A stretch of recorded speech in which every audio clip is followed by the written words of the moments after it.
Kirdi, sambil kita berdialog, kita ikuti kembali persidangan dari sidang kasus lanjutan dengan terdakwa Jessica Kumala Wongso hari ini mendengarkan keterangan saksi. Kita saksikan bersama. Besokannya setelah kejadian, besokannya ada pemesanan Vietnam es kopi pada saat saudara menjadi kasir? Ada ya. Nah, apakah ada kejadian esokannya, kejadian yang serupa yang dialami tanggal 6 itu? Oh, nggak ada. Nggak ada. Ada sekitar apa pemesanan kah? Tidak tahu.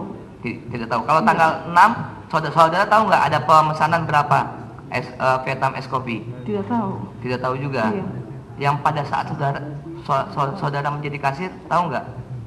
Saya tidak tahu, tidak melihat, saya nggak hitungin berapanya kalau di bill. Tidak itu Iya. berapa, tapi ada ya pemesanan Vietnam es kopi selain yang dipesan oleh terdakwa itu, ada pastinya.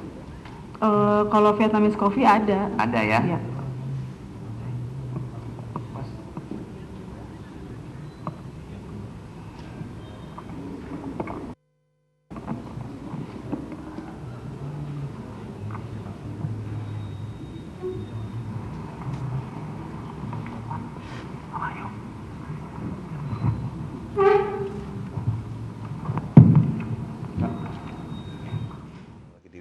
Mas Kirdi, dari awal pemeriksaan penyidikan lalu agenda sidang terlihat Jessica begitu tenang. Anda sempat mempertanyakan ini? Ya, sebetulnya dari awal itu Jessica terlihat sangat tenang, terlalu tenang kalau menurut saya malahan. Kalau kita amati di awal-awal itu, ya dulu kita bicara yang dulu. Ketika penyidikan sudah mengarah bahwa ini ada seseorang, yaitu lingkar terdekat yang kemungkinan besar menaruh racun tersebut. Yang semua orang opini pasti beranggapan yang ada duluan di situ adalah Jessica. Iya. Nah, sekali lagi saya tegaskan dulu nih, ini belum menentukan Jessica salah atau nggak bersalah, tetapi kejadian seperti itu. Dan kemudian untuk melawan opini tersebut, Jessica diwawancarai oleh beberapa televisi waktu itu. Dan semua dijawab dengan sangat baik. Ya. Apakah bentuk ketenangan, sikap tenang dari Jessica ini menunjukkan bahwa Jessica ingin menunjukkan bahwa sebenarnya dia memang tidak bersalah? Bisa jadi, tetapi bahwa seseorang tenang itu cuma berarti bahwa dia sudah tahu apa yang akan mau dia sampaikan, itu juga bisa. Jadi ketika saya nih, misalnya saya nggak naruh racun, terus saya bilang saya tahu yang mau saya sampaikan bahwa saya memang nggak naruh racun, saya nggak bersalah. Bisa katakan gitu. Tetapi misalnya saya menaruh racun, tetapi saya sudah mempersiapkan jawaban ini lama sekali.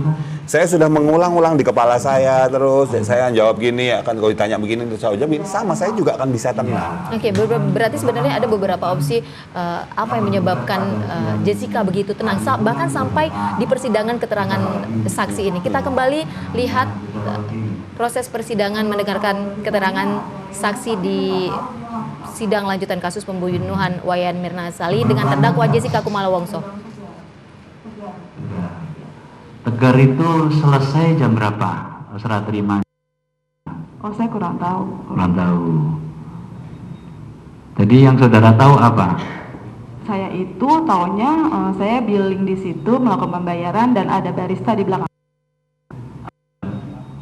Iya, baristanya si Rangga. Nah, tadi saudara menjelaskan bahwa saudara juga melayani pembelian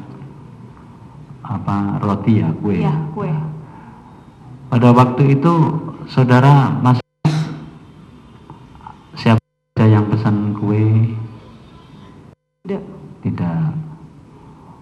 Saudara sampai jam berapa sih kerjanya?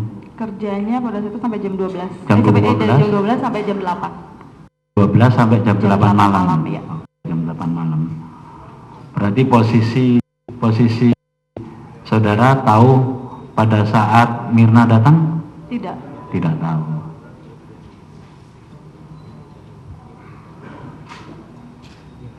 Pada saat saudara melakukan penerimaan pembayaran, saudara melihat bunyi atau mendengar bunyi bel? Tidak. Di depan kasir? Tidak. Di depan kasir aja yang ada di depan situ. kasir ada mesin kasir, di depannya itu ada tempat meja buat naruh kopi.